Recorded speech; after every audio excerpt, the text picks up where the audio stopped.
बिहार से दिल्ली तक एक ही सवाल घूम रहा है। बिहार का अगला मुख्यमंत्री कौन बनेगा? क्या कुर्सी मिलेगी सम्राट चौधरी को, जो कि बीजेपी के नेता हैं और वो योगी आदित्यनाथ के अकॉर्डिंग काम करते हैं, या फिर कुर्सी मिलेगी नीतीश कुमार के बेटे निशांत बाबू को? नमस्कार, मैं हूं वकील कुमार। आज इन्हीं सवालों का जवाब जानने का प्रयास करेंगे, तो बने रहिए आप लोग अंत तक इस वीडियो में। बिहार की सियासत में इस वक्त हाथी के दांत खाने के और दिखाने की और वाली सिचुएशन चल रही है। एक तरफ बिहार के सीएम नीतीश कुमार राज्यसभा जाने की तैयारी कर रही है और दूसरी तरफ एक ही सवाल घूम रहा है कि बिहार का अगला मुख्यमंत्री कौन बनेगा। बिहार की पॉलिटिक्स में अगर किसी को चाणक्य कहा जाए तो वो है नीतीश कुमार जी। 20 साल से ज्यादा समय तक उन्होंने बिहार की पॉलिटिक्स को कंट्रोल किया है, कभी बीजेपी के साथ तो कभी अपोजिशन के साथ। बिल्कुल वैसे ही जैसे एक मुहावरा कहता है कि सांप भी मर जाए और लाठी भी ना टूटे, इस तरीके से उन्होंने पॉलिटिक्स को किया है।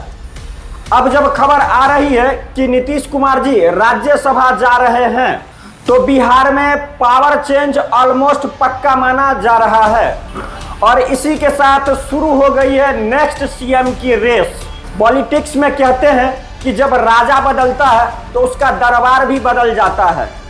अब जब सबसे बड़ा नाम डिस्कशन में चल रहा है अगले सीएम के लिए, तो पहले नंबर पर आते हैं बिहार के बीजेपी के मेन लीडर सम्राट चौधरी का नाम। वो बिहार के डिप्टी सीएम हैं और ओबीसी और बीजेपी के स्ट्रांग ओबीसी लीडर माने जाते हैं। पॉलिटिक्स एक्सपर्ट्स कहते हैं कि लोहे को लोहे से काटा जाता है, इसीलिए बीजेपी ओबीसी वोट बैंक को स्ट्रांग करने के लिए सम्राट चौधरी पर बीजेपी दांव लगा सकते हैं। दूसरा नाम जो काफी डिस्कस हो रहा है नेक्स्ट सीएम के लिए, वो है नित्यानंद राय जी।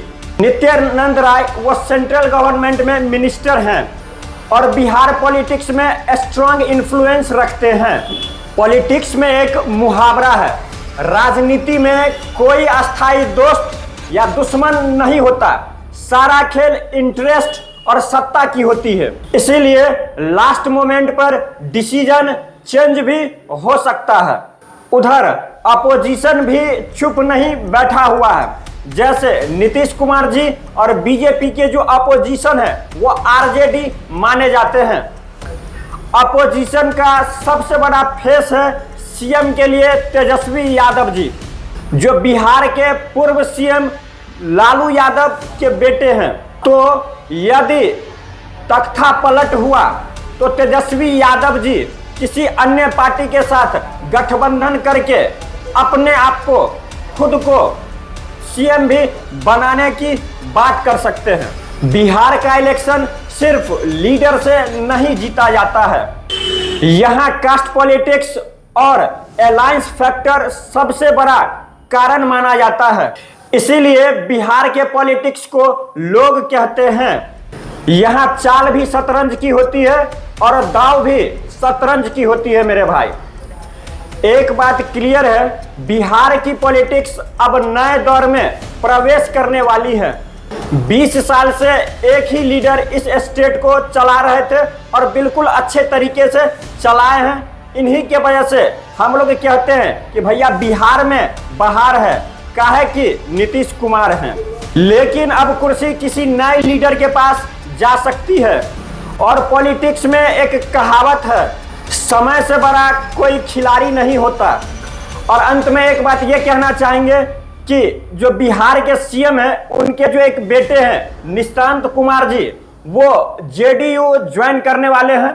अब जेडीयू यदि ज्वाइन करते हैं तो उसको किस तरीके का पद मिलेगा, है ना, ये भी एक इंटरेस्टिंग फैक्टर है जानने के लिए। अब जो भी डिसीजन लिया जाएगा वो 16 मार्च के बाद ही लिया जाएगा और तब जाकर के हमें पता चल पाएगा कि भैया बिहार का नेक्स्ट सीएम कौन होने वाला है। कमेंट में आप लोग कमेंट करके बताइए कि बिहार का नेक्स्ट सीएम कौन होना चाहिए। वो व्यक्ति होना चाहिए जो योगी आदित्यनाथ के तर्ज पर काम करते हैं, जिनका नाम है सम्राट चौधरी, या वह होना चाहिए जो नीतीश कुमार के बेटे निशांत कुमार जी हैं? कमेंट में आप लोग अपनी राय जरूर रखें। धन्यवाद।